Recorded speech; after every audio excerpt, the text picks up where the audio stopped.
সুতোর সাহায্যে যদি আমরা কোনো বস্তুকে একটা উল্লম্ব বৃত্তাকার পথে ঘোরাই,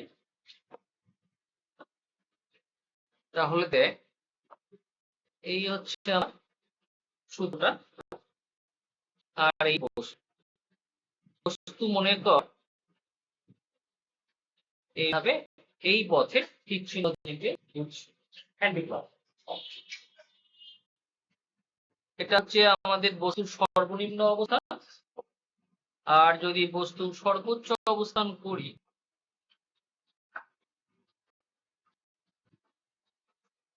তাহলে এই চলে আসলো সর্বোচ্চ অবস্থান। সর্বনিম্ন অবস্থানকে এ দিয়ে লিখলাম আর সর্বোচ্চ অবস্থানটাকে বি দিয়ে লিখলাম। যে কোনো মুহূর্তে বেগের অভিমুখ হয় বৃত্তের স্পর্শ বরাবর। এখানে যেহেতু অ্যান্টি ক্লকওয়াইজ ঘুরছে, তাহলে এ বিন্দুতে বেগের অভিমুখ হবে এইভাবে স্পর্শ বরাবর এই দিকে, আর বি বিন্দুতে বেগের অভিমুখ হবে এই স্পর্শ বরাবর। তাহলে এখানে এ বিন্দু বেগ ধরলাম ভি এ, আর বি বিন্দুর বেগ ধরলাম ভি বি। এটা তো যে বিন্দু থেকে ঝোলানো রয়েছে সেটা সাসপেন্ডেড পয়েন্ট। এ বিন্দুতে কি হবে, এই যে বস্তুটা ঝুলছে তার ওজন কোথায় কাজ করবে, খাড়ার নিচের দিকে কাজ করবে mg। আর এই mg ওজনের জন্য সুতোর উপর একটা বল করা, সুতোর উপর একটা বল প্রযুক্ত হবে, যার জন্য সুতো কি করবে, বস্তুটার উপর সমান বিপরীত মুখে একটা বল দেবে, যাকে আমরা বলি সুতো টান। তাহলে সুতো টান কাজ করবে কোন দিকে, যে বিন্দুতে ঝোলানো হয়ে সেই বিন্দুতে। তাহলে এ বিন্দুতে বস্তুর জন্য সুতোর টান হচ্ছে বলে আমি এই টানটাকে টি এ দিয়ে ডিনোট করব। একই রকম ভাবে বি বিন্দুতে মানে বি বিন্দুর অবস্থানে বস্তুর অবস্থানে কি হয়, ওজন তো সবসময় নিচের দিকেই কাজ করবে, তাহলে এখানেও mg কাজ করছে নিচের দিকে। সুতোর টান সবসময় যে বিন্দু থেকে ঝোলানো হয় সেই বিন্দুতেই কাজ করে, তাহলে বি বিন্দুতেই সুতোর টানও কাজ করছে নিচের দিকে টি।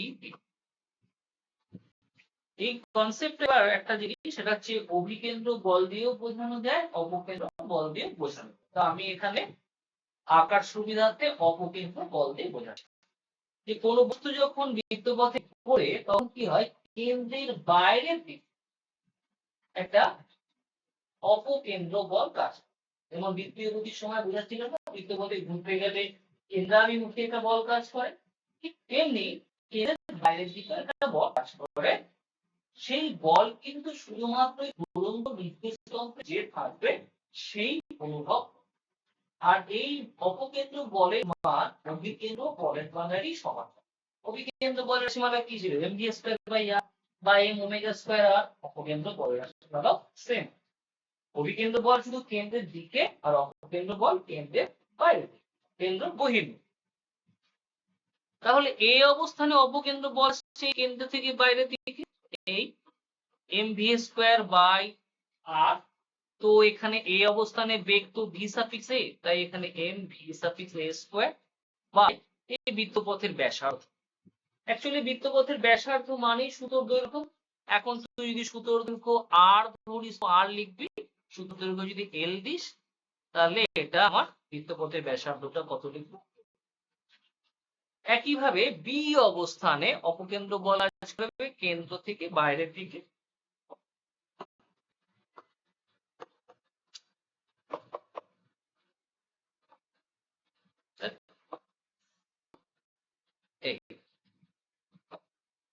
তাহলে সেটা কত আসবে, m বেগ এখানে তো vb, তাই v suffix b square by a। এবার আমি এ অবস্থানে আর বি অবস্থানে কি কি বল কাজ করছে সাম্য অবস্থার কন্ডিশনটা দেখাচ্ছি। এ অবস্থান মানে বৃত্তীয় যে গতিটা, সেই গতির সর্বনিম্ন অবস্থা।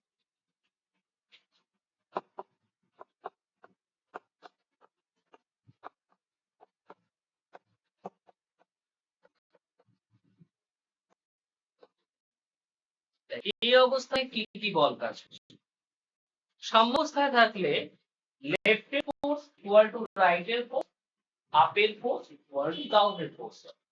তো এই অবস্থানে ফলো কর, এই অবস্থানে উপর দিকে কি বল কাজ করছে, টি এ, আর নিচের দিকে কাজ করছে এই দুটো বল। তাহলে উপরকার বল আর নিচে বল সমান, এই কারণে আমরা অবস্থায় আছে। তাহলে সেই ক্ষেত্রে বলতে পারি টি এ ইকুয়াল টু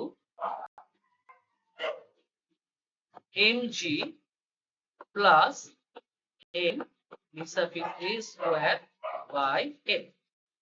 এই টি এ মানে শুধু টান, তাহলে এই অবস্থানে এটা পেলাম আমরা সূত্র।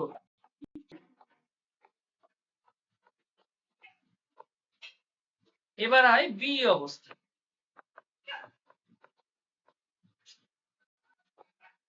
বি অবস্থানে মানে সর্বোচ্চ অবস্থান।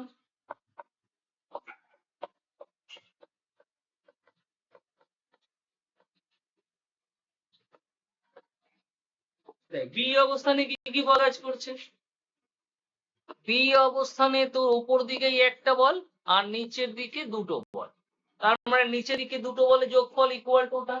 তার নিচের দিকের বল কি কি কাজ করছে, টিবি প্লাস এমজি, সেটা equal to M VB square by L. তার মানে টিবি প্লাস এমজি সেটা equal to M VB square by L. তাহলে শুধু টিবি, তাহলে সেটা আসছে কত, M DB square by L minus of MG. এখানে দেখ M VB square by L minus MG, আর টি এর ক্ষেত্রে কি এসেছিল M V A square by L plus MG. তাহলে দুটো কি একই স্কোয়ার লেখার চেষ্টা করি, তাহলে ভালো লাগবে দেখতে।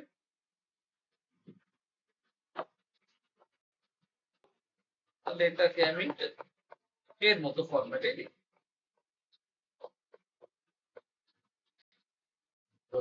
তো আরো মাইক্রো লিখতে হবে।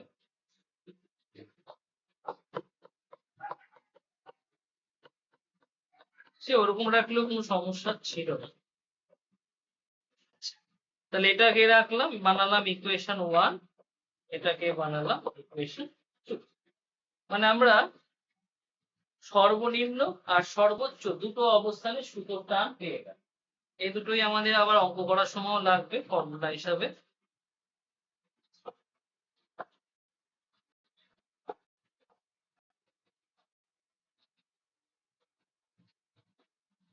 দেখ সর্বনিম্নে টানটা বেশি প্লাস, আর সর্বোচ্চতে মাইনাস, টানটা সব থেকে কম।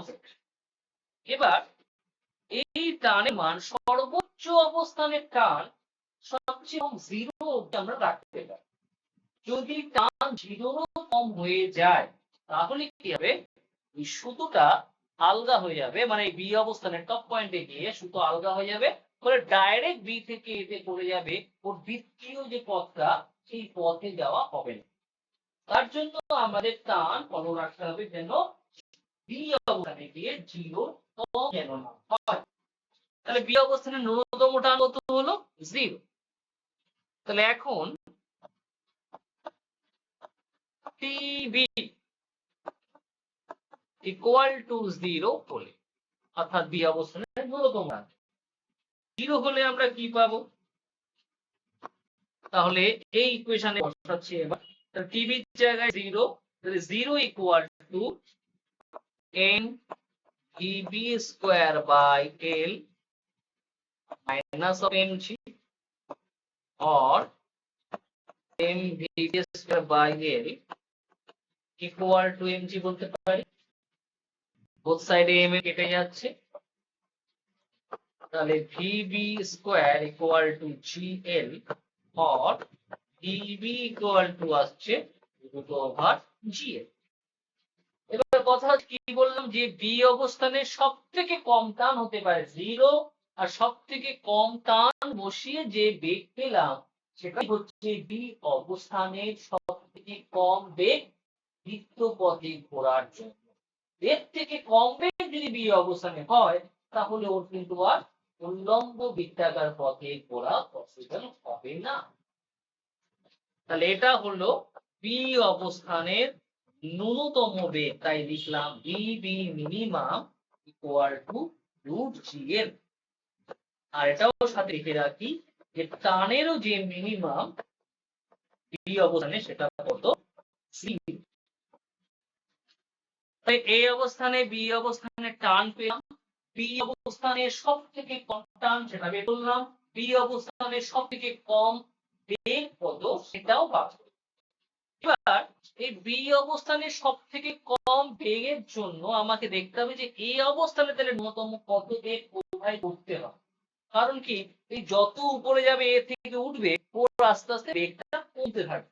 তাহলে বেগ যদি কমতে থাকে তাহলে এতেও আমাকে ন্যূনতম একটা বেগ প্রোভাইড তো করতেই হবে, যাতে কিনা এই অবস্থান থেকে বেগ কমতে কমতে কমতে কমতে বি অবস্থান ন্যূনতম রুট জি এল থাকে, তার কম হলে তো দ্রুতগতি ঘুরতে পারবে। তাহলে এই অবস্থানে সেই ন্যূনতম বেগটা কম। তো সেটা বারবার জন্য আমরা অ্যাপ্লাই করছি শক্তির সংরক্ষণ সূত্র, মানে যান্ত্রিক শক্তি সংরক্ষণ সূত্র। সেখানে কি বলছে যে স্থিতিশক্তি আর গতিশক্তির যোগফল কনস্ট্যান্ট। অর্থাৎ কি হয়, যদি তুমি একটা স্থিতিশক্তি বাড়ছে তাহলে তুমি বুঝবে যে গতিশক্তি কমছে। একটার পরিবর্তন ইকুয়াল টু আরেকটার পরিবর্তন। স্থিতিশক্তি যদি বৃদ্ধি পায় তাহলে গতিশক্তি হ্রাস পায়, স্থিতিশক্তির বৃদ্ধি ইকুয়াল টু গতিশক্তি হ্রাস। বা বলতে পারি শুরুর অবস্থানে আগের মানে কোনো একটা আগের অবস্থানে স্থিতিশক্তি গতিশক্তির মোট, পরের অবস্থানে স্থিতিশক্তি গতিশক্তির মোট সমান। তাহলে আমার এ থেকে বি তে যাওয়ার জন্য কি হচ্ছে, এ থেকে বি তে যাওয়ার জন্য দেখছি হাইট বাড়ছে, উপরে যাচ্ছে। তাহলে উপরে যাচ্ছে মানে স্থিতিশক্তি বাড়ছে, আর স্থিতিশক্তি বাড়ছে সাথে সাথে দেখা যাচ্ছে এ থেকে বি তে যাওয়ার জন্য বেগ কমেছে, তার মানে গতিশক্তি কমছে। তাহলে স্থিতিশক্তি এ থেকে বি তে যাওয়ার জন্য স্থিতিশক্তির বৃদ্ধি ইকুয়াল টু আসবে গতিশক্তির হ্রাস। তো চলে আসি তাহলে এ ও বি অবস্থান শক্তির সংরক্ষণ সূত্র থেকে পাই।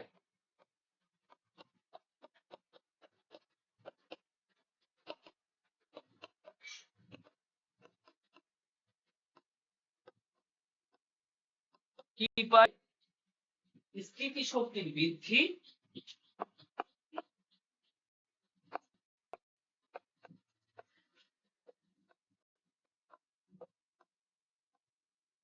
ইকুয়াল টু গতিশক্তি হ্রাস।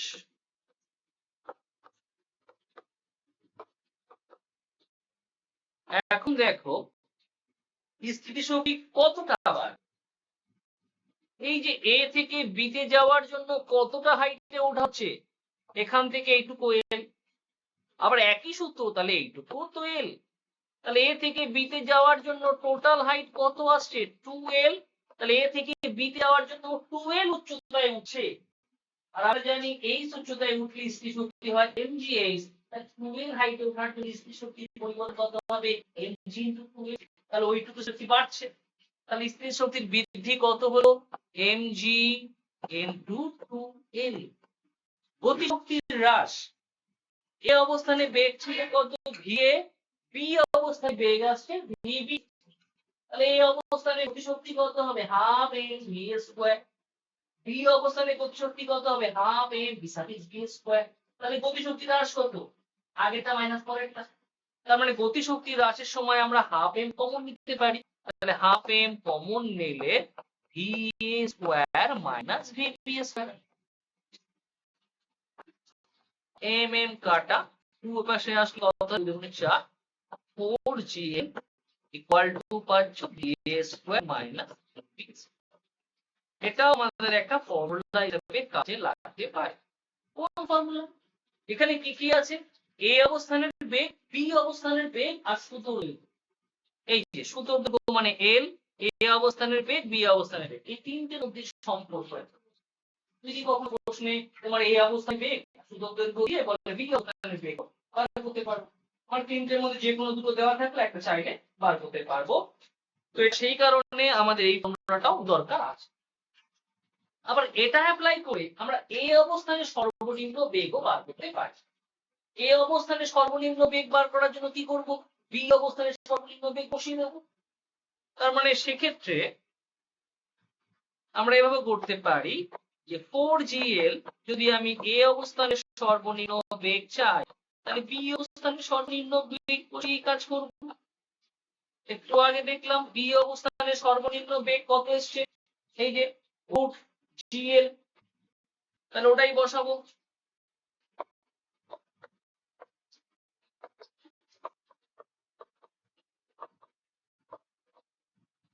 ভিবি মানে √g, তাহলে ভিবি স্কোয়ার, তার মানে সেটা হবে কি শুধু জি, তো মাইনাস জিএল এই পাশে আসলে হয়ে যাবে প্লাস জিএল, তার মানে আলটিমেটলি হচ্ছে কত, ভি এ মিনিমাম সেটা স্কয়ার ইকুয়াল টু আসছে 5gl, তার মানে ভিএ মিনিমাম সেটা কত আসছে √5gl, তাহলে এটা পেয়ে গেলাম এ অবস্থানের ন্যূনতম বেগ। এই বেগ আমাকে ন্যূনতম দিতেই হবে উল্লম্ব বৃত্তাকার পথে ঘোরার জন্য, এর থেকে বেশি দিলে তো কোনো প্রবলেমই নেই, কম দিলে কিন্তু উল্লম্ব বৃত্তাকার পথে ঘুরতে পারবেন না। তাহলে দেখতে হবে এবার এই অবস্থায় ন্যূনতম টান কত। চলো, টানের ফর্মুলা ছিল এই, তাহলে এই অবস্থানে টানের ফর্মুলা ন্যূনতম টান চাইলে এই যে বেগ ভি এ, এখানে ন্যূনতম বেগটা পুট করে দিলে ন্যূনতম টানটা পেয়ে যাব। তাহলে টি এ মিনিমাম, তো টি এ ইকুয়াল কি ছিল, এম জি, এই যে এম ভি এ স্কয়ার, এটা লিখছি m V a square l plus M g, তার মানে এখানে হয়ে যাবে m V a minimum square by L plus M g. V a minimum এখানে পেয়েছি √5gl, তার স্কয়ার, তার মানে আসছে শুধু 5gl by L plus M G, L L কাটা, তাহলে এখানে পাচ্ছ 5 ইঞ্চি প্লাস এমজি 6 ইঞ্চি। এমজি মানে আমরা জানি বস্তুর ওজন, তার মানে বস্তুর ওজনের 6 গুণ হচ্ছে সুতোর টান, কোথায়, সর্বনিম্ন অবস্থানে। সর্বনিম্ন অবস্থানের টান কিন্তু বস্তুর ওজনের থেকেও বেশি হচ্ছে, তার মানে সেখানে ছেঁড়ার চান্স সব থেকে বেশি, সুতো তাই না, সুতো ছেঁড়ার চান্স ওখানে সব থেকে বেশি, কারণ ওখানে টান সব থেকে কম টান যেটাও সেটাও কিন্তু বস্তুর ওজনের 6 গুণ, আর বেগ বাড়ালে টান আরো বাড়বে। তাহলে এটা গেল এ ও বি অবস্থানের কি কি বার করলাম, এ ও বি অবস্থানের টান, এ ও বি অবস্থানের মিনিমাম টান, মিনিমাম বেগ বৃত্তাকার পথে ঘোরার জন্য।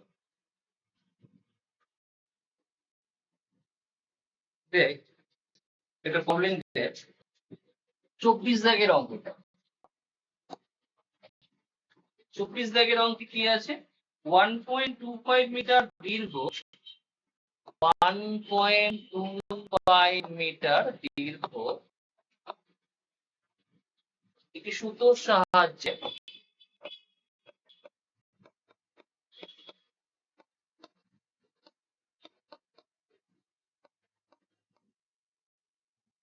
একটি বস্তুকে ঝোলানো আছে।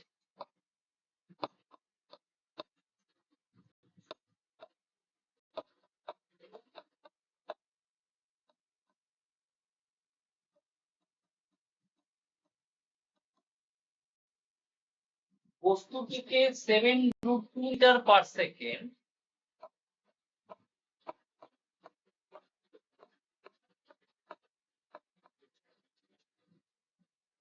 অনুভূমিক বেগ দেওয়া হলে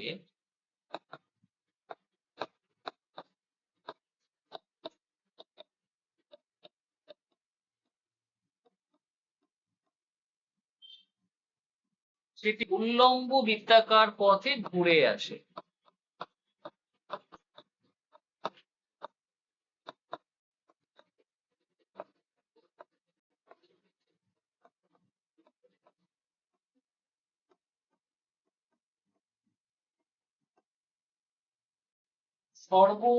সর্বোচ্চ বিন্দুতে বস্তুটির বেগ কত।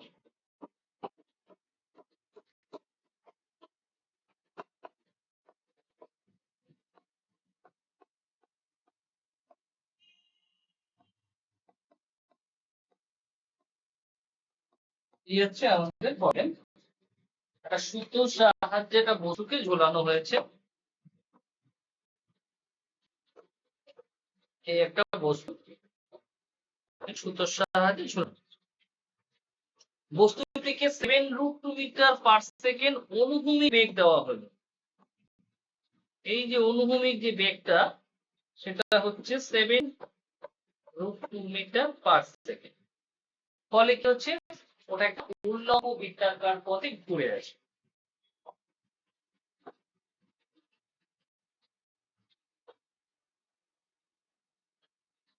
তার মানে অ্যাকচুয়ালি কি বোঝাচ্ছে, যেটা এই অবস্থানে এই উল্লম্ব বৃত্তাকার পথে সর্বনিম্ন অবস্থানে যে বেগ সেটাই হচ্ছে তার মানে 7।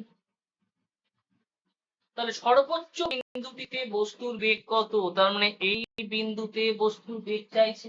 তাহলে একটু আগে আমি ফর্মুলা এখানে কি করলাম, এ অবস্থানে বেগ, বি অবস্থানে বেগ আর সুতোর দৈর্ঘ্যের মধ্যে সম্পর্ক 4gl = v² - gv²। তাহলে এই ফর্মুলা দিয়ে অঙ্ক করতে পারবো। তাহলে সুতোর দৈর্ঘ্য দেওয়া, হ্যাঁ সুতোর দৈর্ঘ্য মানে আমাদের এখানকার কি এল, তাহলে এল পাচ্ছিস, ভিএ পাচ্ছিস, হ্যাঁ মানে এই সর্বনিম্ন ভিএ পাচ্ছিস আর সর্বোচ্চ অবস্থান মানে ভিবি চাইছে। তারপরে যাবে, তাহলে করে ফেলো।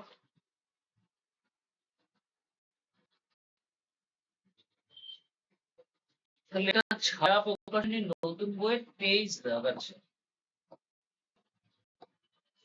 তাহলে ফর্মুলাটা আমাদের কি আসছে,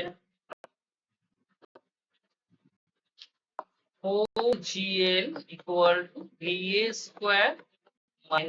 - vb²। এই পয়েন্টটা এ ধরেছি আর সর্বোচ্চ অবস্থান মানে বি।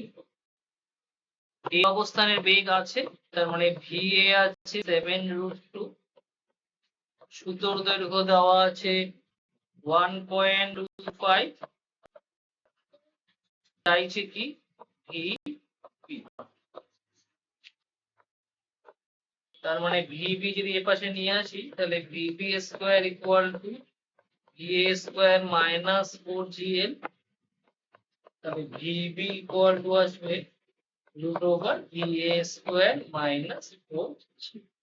ভ্যালু এবার বসাই, ভিএ মানে 7√2 তার স্কয়ার,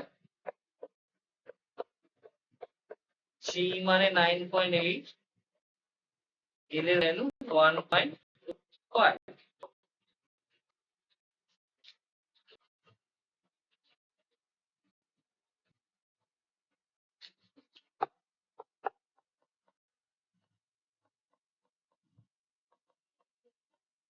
সাথে সাথে 49 আর 2 মানে ইনটু স্কয়ার মানে 2, তারা 98।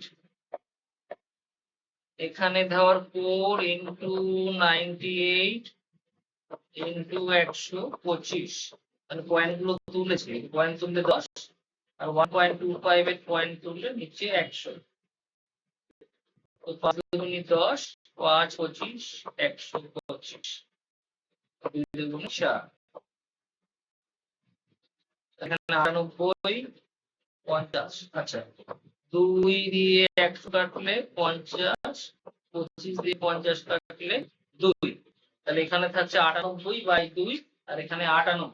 তাহলে 98 থেকে 98/2 মানেও পড়া যায় 49। তাহলে 98 - 49 দিলে 49, তার রুট করলে 7, মানে ভিবি পেয়ে গেলাম।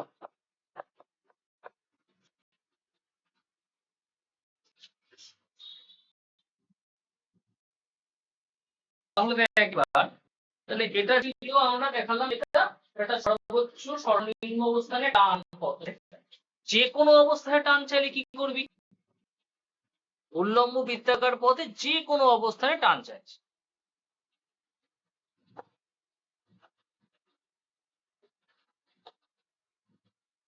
ধর এরকম একটা পজিশনে রয়েছে, এই পজিশনে টান চাইছে। এই পজিশনে বস্তুর উপর কি কি বল কাজ করছে সেটা আগে একটু দেখি। ওই পজিশনে প্রথমত এখানে বস্তুর ওজন সবসময় নিচের দিকে কাজ করে, তাহলে আমাদের এমজি কাজ করছে এইভাবে। সুতোর টান সবসময় যে বিন্দু থেকে ঝোলানো থাকে সেই দিকে কাজ করে টান এদিকে, তাহলে টি থাকছে এদিকে, এমজি থাকছে এদিকে, আর অপকেন্দ্র বল সবসময় কেন্দ্র থেকেই বাইরে। তাহলে অপকেন্দ্র বলটাও দেখিয়ে দিই। এই হচ্ছে আমাদের অপকেন্দ্র বল, এই অবস্থানে বেগ ধরলাম ভি, তো সেই হিসাবে অপকেন্দ্র বল কত আসবে, এম ভি স্কোয়ার। আর যদি সুতোর দৈর্ঘ্য আর দিয়ে করি তো আর, এল দিয়ে বললে এল, জানি। এবার T M G M V square by R সব তো একই দিকেও ঠিক না, আবার বিপরীত দিকেও। তো সেই জন্য কি করছি, এম জি কে উপাংশে বিভাজন করে নিচ্ছি।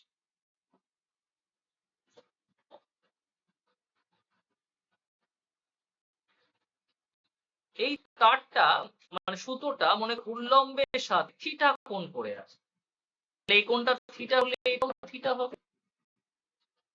তাহলে এমজি, এই যে এমজির এই থিটার দিকে যদি উপাংশ নিই, মানে এদিকে আমাদের এম ভি স্কোয়ার বাই আর আছে, সেই দিকে উপাংশ নিলে আমরা যে থিটার দিকে উপাংশ হয় কস উপাংশ, তাহলে এই দিকে এমজির যে উপাংশ হবে সেটা হবে এমজি কস থিটা।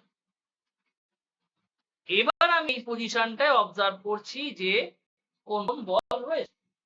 এখন আর এমজি ভুলে যায়, তাহলে এমজি ভুলে গিয়ে এখন দেখ, তাহলে এই দিকে কাজ করছে আমার সুতোরটা, আর অপোজিট দিকে রয়েছে এম ভি স্কোয়ার বাই আর, আর একটা আছে এমজি কস থিটা। তার মানে টান ইকুয়াল টু তাহলে এই দুটো বলের সমান। তাহলে যে কোনো অবস্থানে অবশ্যই উল্লম্ব বৃত্তাকার পথে ঘোরার ক্ষেত্রে যে কোনো অবস্থানে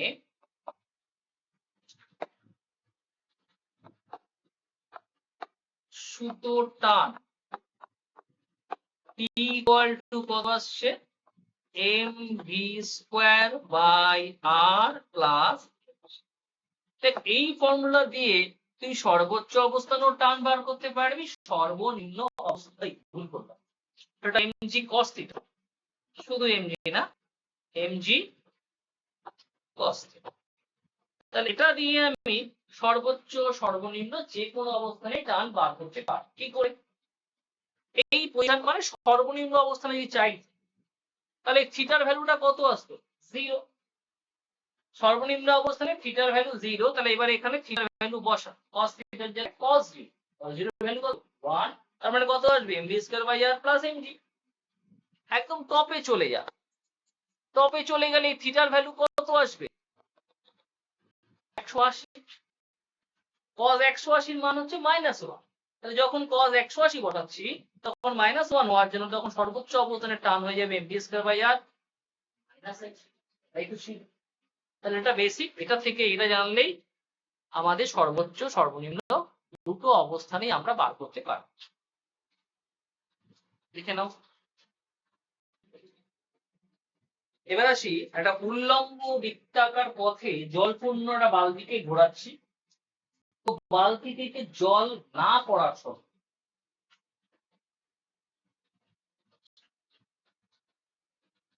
তাহলে উল্লম্ব বৃত্তাকার পথে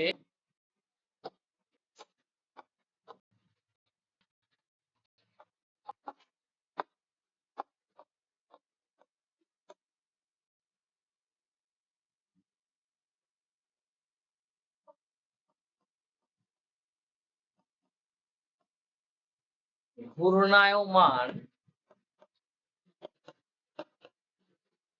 জলপূর্ণ বালতি থেকে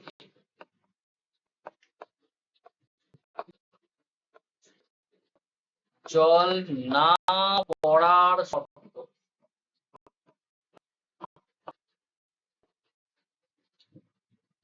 পড়া শর্ত। চলো একটা বালতি আঁকি কষ্ট করে।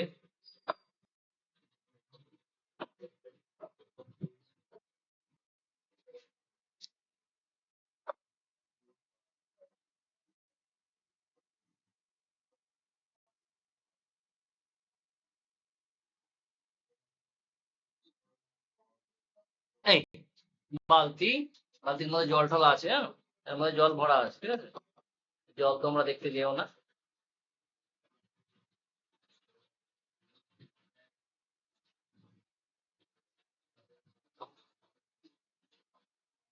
এই বালতির মধ্যে জল টল দিয়ে দিয়েছি।